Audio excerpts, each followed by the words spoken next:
Do you wish that all things wealth and finance were much easier to understand and not presented by a bunch of beige cardigan-wearing geeks? Welcome to the Clever Investor Podcast, where we're dishing up the easiest to understand finance program served in bite-sized chunks, so your brain will thank you as your knowledge grows. Hosted by the brilliant Owen Taylor, a multiple award-winning expert with a glorious knack for explaining the complex world of wealth in the simplest of ways. Hey Clever Investors, and welcome to another show. We're going to take a bite-sized look at the difference between interest only and principal and interest.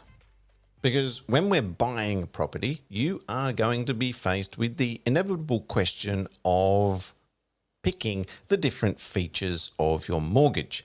And your mortgage broker, especially when you're buying an investment property, is going to turn to you at some point and say, do you want interest only or principal and interest repayments?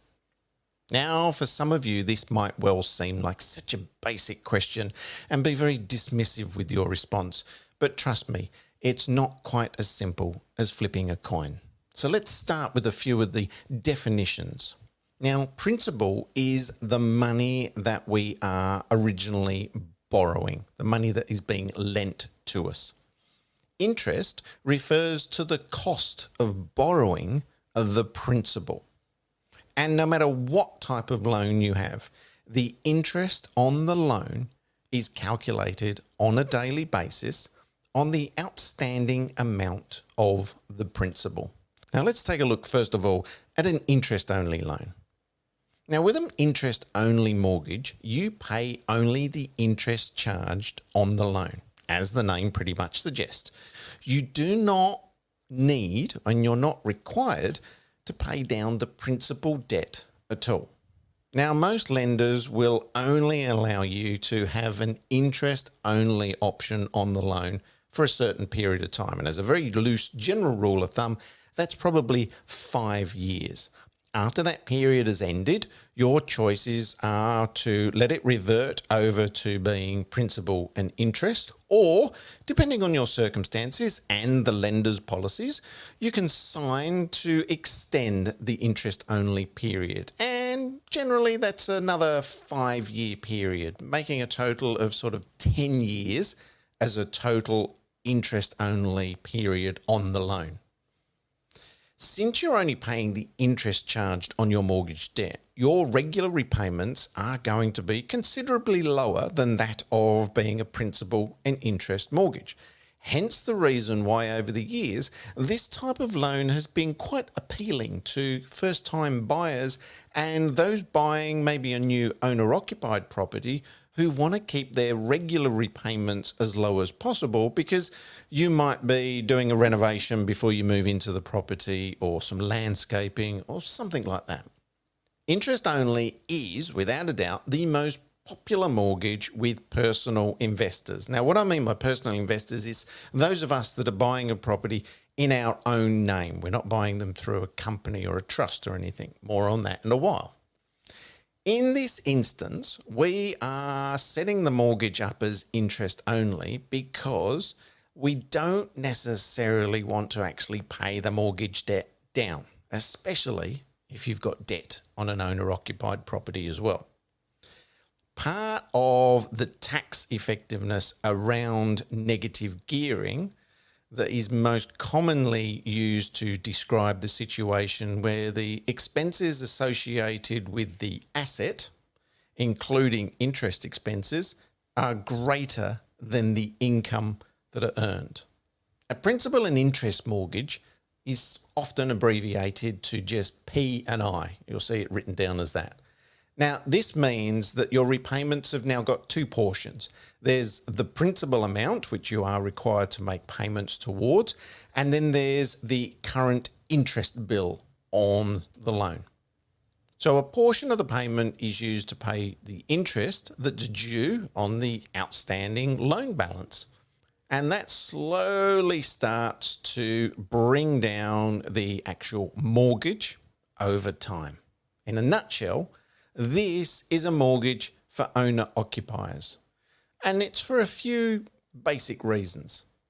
Unlike with an investment property, there's absolutely no tax deductions on our homes in Australia. So because of that, the sooner we can pay off the principal debt on your home, the lower the total interest bill's going to be, and the faster you're going to be able to build up equity in the property, and that equity is going to become incredibly useful down the track when we want to leverage from the equity in our home to buy an investment property to build future wealth for yourselves and for your family. For those investors who have purchased the property in personal names, an interest-only loan is the general preferred option. However, when we have investors that have maybe purchased the property in a trust as part of typically a self-managed super fund, the plan changes slightly. And this is due partly to the negative gearing effect and the different investment structure associated with buying property through self-managed super funds. When we buy in a self-managed super fund, we're not buying and holding the property in your personal names. The property is now being held in a separate entity, the trust, and that trust is part of your overall super fund. Now, with all of that in mind, we commonly see the advice from the financial experts is to have the mortgage set up as principal and interest repayments so we can pay this non-personal tax deductible debt down as soon as possible. There's advantages to self-managed super fund properties when we're actually in retirement phase. So what should you pick? Well, I'm not going to kid you on here that you're not going to make a decision just based off today's podcast. It's also something that you really shouldn't decide on your own after a lazy Sunday afternoon chat with a good friend over a couple of glasses of Chardonnay because they just so happen to have Googled all about it the week before. As part of you being an ongoing and clever investor, decisions around these big subjects like this are part of the business plan that you need to review on a regular basis. And a regular basis means at least every 1 to 2 years. And you don't have to figure these things out on your own. Of course you don't. You need to check with your finance team. So you got your accountant, your financial advisor, of course your lovely mortgage broker, and not forgetting the Blue Wealth Property Investment Property Specialist. All of these people are there to help you make these big decisions. And what's your job? To ask questions. I hope this has shed some light on what is a simple but very important subject. I'll see you again next week for another edition of You have been listening to the Clever Investor Podcast, proudly sponsored this week by Blue Wealth Property. Are you ready to start a new investment journey? Get in touch with the industry leaders, Blue Wealth Property.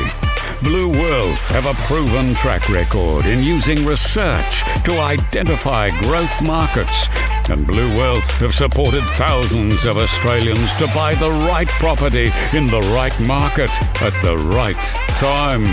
Go to bluewealth.com.au.